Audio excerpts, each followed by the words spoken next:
One thing that I notice here, यहाँ हमें एक DOB यानी डेट ऑफ बर्थ देखने को मिलती है 23 अक्टूबर 1989। ये जो डेट ऑफ बर्थ यहाँ पर यूज की गई थी वो प्रभास की रियल डेट ऑफ बर्थ थी। इस पर्टिकुलर सीन को भी अगर स्लो मो में देखें तो यहाँ पर भी हमें कराना नाम का एक गांव दिखाया जाता है जहाँ साहो देवराज के गुंडों से फाइट कर रहा था। एंड अगर तुमने नोटिस किया हो, फाइट करते करते वो एक गुंडे के मुंह से ऐसे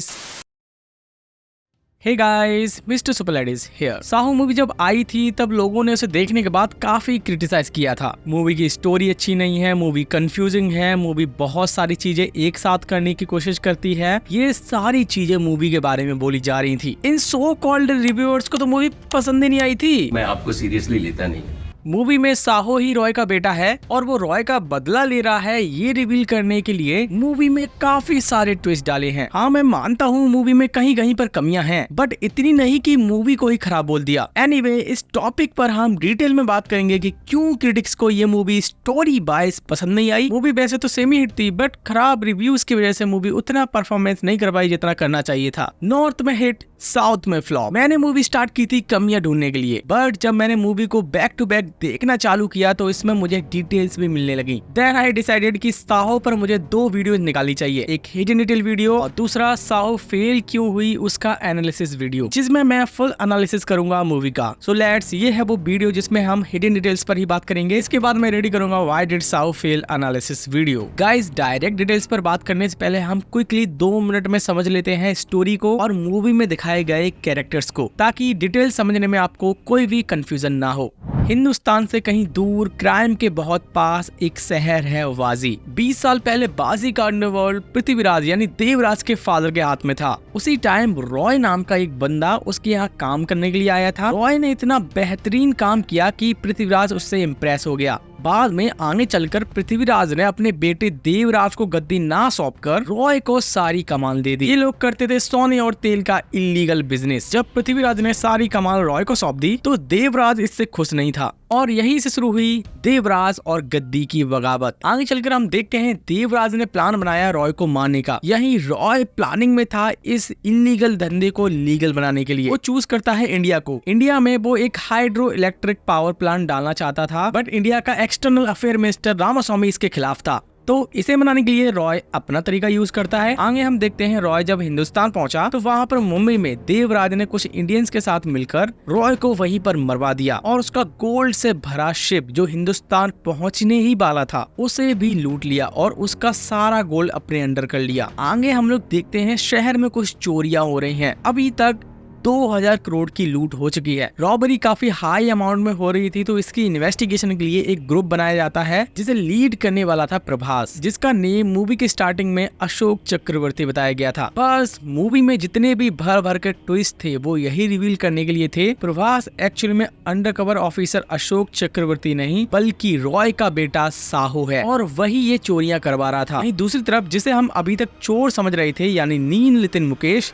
वो रियल अंडरकवर ऑफिसर अशोक चक्रवर्ती था जो इन्वेस्टिगेशन कर रहा था चोर को पकड़ने की। यहाँ डेविड जो कि एक हैकर था और पुलिस के लिए काम करता था, वो सीक्रेटली मिला हुआ था साहो से। यहाँ डेविड ने रियल अशोक चक्रवर्ती को चोर बना दिया और सिद्धांत नंदन साहो को अशोक चक्रवर्ती की identity they the. I hope so आप लोग इतना सब कुछ समझ गए होंगे। अब डिटेल्स को समझने में बहुत आसानी होगी। अब हम लोग बढ़ते हैं डिटेल्स की ओर।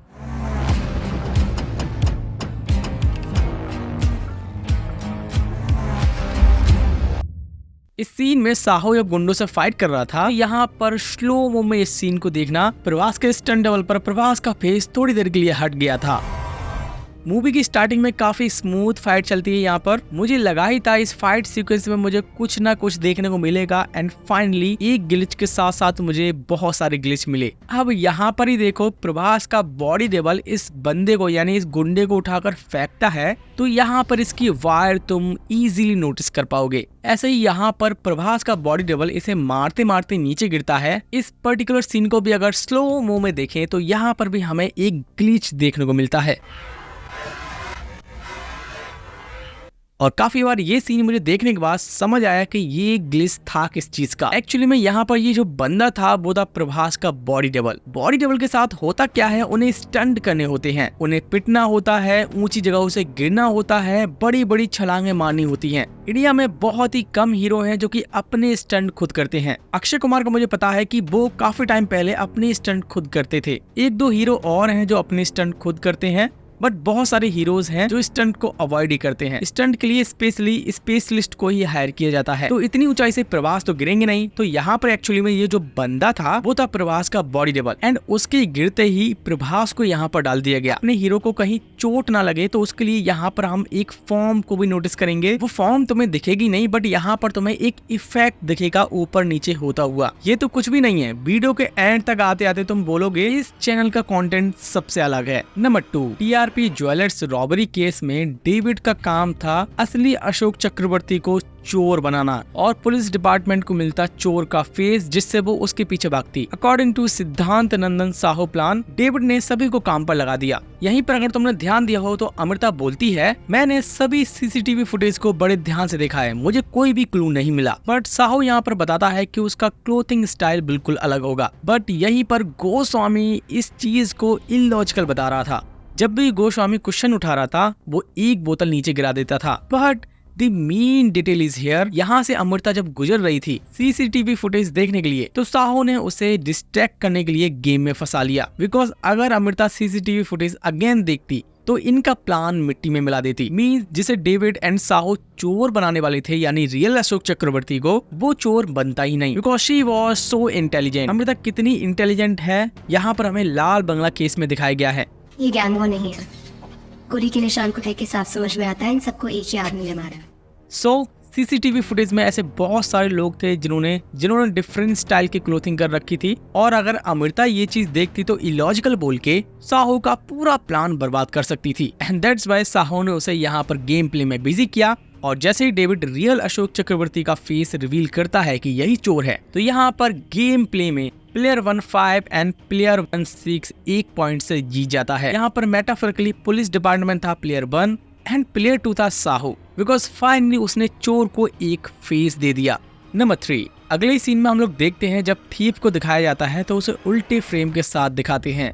नील नितिन मुकेश को जब उल्टे फ्रेम के साथ दिखाया जा रहा था तो ये फोरशैडो कर रहा था जो हम देख रहे हैं वो एक्चुअली में उल्टा ही है। जिसे हम चोर समझ रहे हैं वो चोर नहीं बल्कि कोई और है। एंड सेम प्रभास के साथ भी ऐसा ही होता है, इन्हें भी उल्टे फ्रेम के साथ दिखाया जाता है। यानी जिसे हम अशोक चक्रवर्ती समझ रहे हैं वो अशोक चक्रवर्ती नहीं बल्कि एक थीफ है। नंबर 4, मूवी में एक सीन आता है जिसमें हमें देखने को मिलता है डेविड यहाँ पर साहू का डेटा अशोक चक्रवर्ती से रिप्लेस कर रहा होता है। यहाँ पर डेविड कर ये रहा था, अशोक चक्रवर्ती का जो डेटाबेस है उसमें बस साहू की फोटो अपलोड करनी थी, जिससे पुलिस डिपार्टमेंट को लगा था कि यही कॉप अशोक चक्रवर्ती है। But one thing that I notice here, यहाँ हमें एक DOB यानी डेट ऑफ बर्थ देखने को मिलती है 23 अक्टूबर 1989।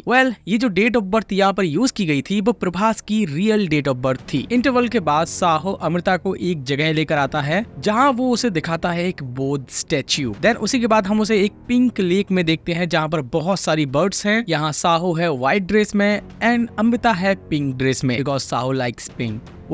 These two scenes were the ones that Amrita had made in the art book. वो आर्ट बुक जो साहू यहाँ पर देख रहा था। अमृता की जब डिटेल्स दिखाई जाती हैं तो यहाँ पर उसने आर्ट कोर्स भी कर रखा था, यहाँ पर हम नोटिस कर सकते हैं। नंबर 6, मूवी में काफी जगहों पर हमें एक एम्बलम देखने को मिलता है जिसके अंदर अगर हम ध्यान से देखें तो यहाँ पर हमें देखने को मिलेगा एक लायन फेस।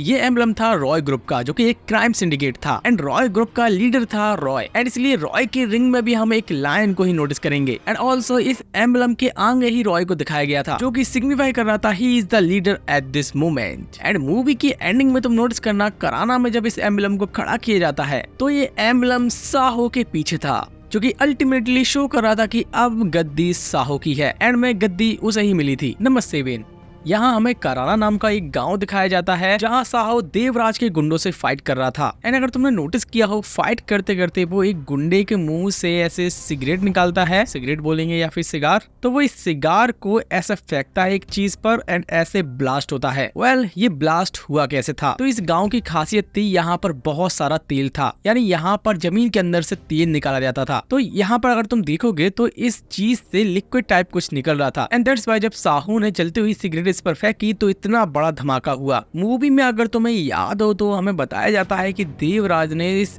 एरिया को तबाह कर दिया था। वैसे क्या तुमने नोटिस किया, कराना का ये गांव और कल्कि 2898 एडी का ऑफ सेक्टर सेम लगता है। लाइक इंस्पिरेशन तो मैड मैक्स से ली गई है, बट काफी सही तरीके से चीजों को एस्टेब्लिश किया गया है। Anyway, on to the next. Number 8। इस सीन में एक्सटर्नल अफेयर मिनिस्टर रामास्वामी को उठवा लिया जाता है तो उससे रॉय साइन करने के लिए बोलता है एंड जब वो ज्यादा नखरे दिखाता है साइन करने के लिए तो इब्राहिम उसे एक थप्पड़ मारता है, जिसके बाद उसका सिर ऐसे टेबल से टकराता है और इब्राहिम लाइटर से ऐसे उसके हाथ को जलाता है। बिना किसी मटेरियल के हाथ जला कैसे? तो इसका जवाब हमें यहाँ पर मिलता है। जब इब्राहिम ने उसे थप्पड़ मारा था तो उसके हाथ से शराब का गिलास गिरा था, जिसके छींटे उसके हाथ पर लगे थे। हमें पता है शराब में आग पकड़ने की क्वालिटीज होती हैं, दैट्स व्हाई यहाँ पर भी उसके हाथ में शराब की वजह से ही आग लगी। यहाँ ये बंदा इब्राहिम रॉय का मोस्ट ट्रस्टेड सेक्रेटरी था। देवराज ने रॉय को जब मार दिया था तो इसने और इसके बेटे इकबाल ने उसे मेडिकल ट्रीटमेंट भी दिया था, यानी इन दोनों ने ही उसे बचाने की कोशिश की थी बट बचा नहीं पाए। नंबर 9। मूवी की स्टार्टिंग में सिद्धांत नंदन साहो रॉबरीज करवाता है इन लोगों से, तो इन्हें वो कुछ लेटर्स भेजता है जिसके थ्रू इन्हें मालूम पड़ता है कि आगे करना क्या है। पहला लेटर जिसे भेजा था वो था ये मोटू। यहाँ इसे सिंगल लेटर मिलता है जिसके आगे तो ये लिखा हुआ था बट पीछे कुछ नहीं। अब यहाँ पर एक मिस्टेक है, आई डोंट नो तुमने ये नोटिस की है या फिर नहीं। रॉबरी एंड होती है, यानी एंड में जब इसे दोबारा से गोली चलानी होती है तो अचानक से इस लेटर के पीछे भी कुछ लिखा हुआ था। मतलब यहाँ पर जब फर्स्ट टाइम इस लेटर को दिखाया जाता है तो पीछे कुछ नहीं लिखा था, लेकिन बाद में इस लेटर के पीछे कुछ लिखा हुआ था। So it's a little bit mistake. Number 10। Movie के बीच बीच में साहो के हाथ में हमें एक बॉक्स दिखता है जो कि ये था। ये बॉक्स जब कॉप अशोक चक्रवर्ती के हाथ लगता है तो उसमें एक श्लोक लिखा होता है जिसे इकबाल दोहराता है।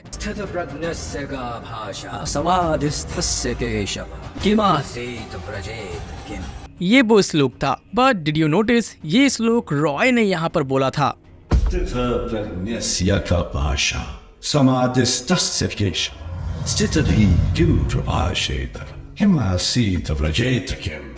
वेल, ये श्लोक था भगवत गीता के चैप्टर 2 वर्स 54 से।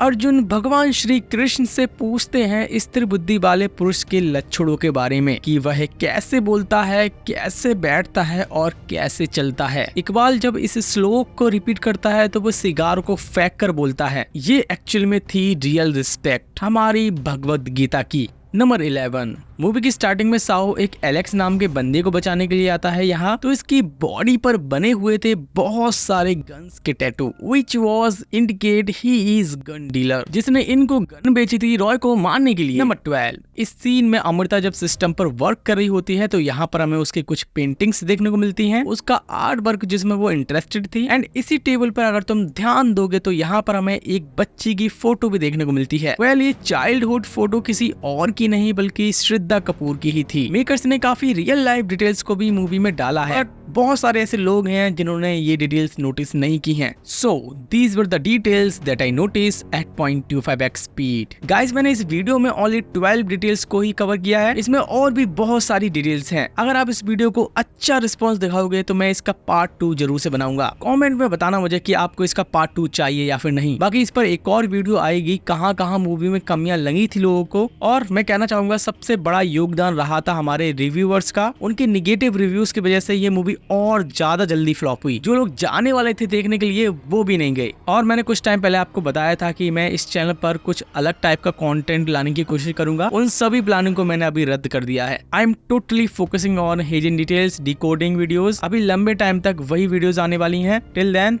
This is your pop culture nerd wrapping up for now and see you soon in the next one.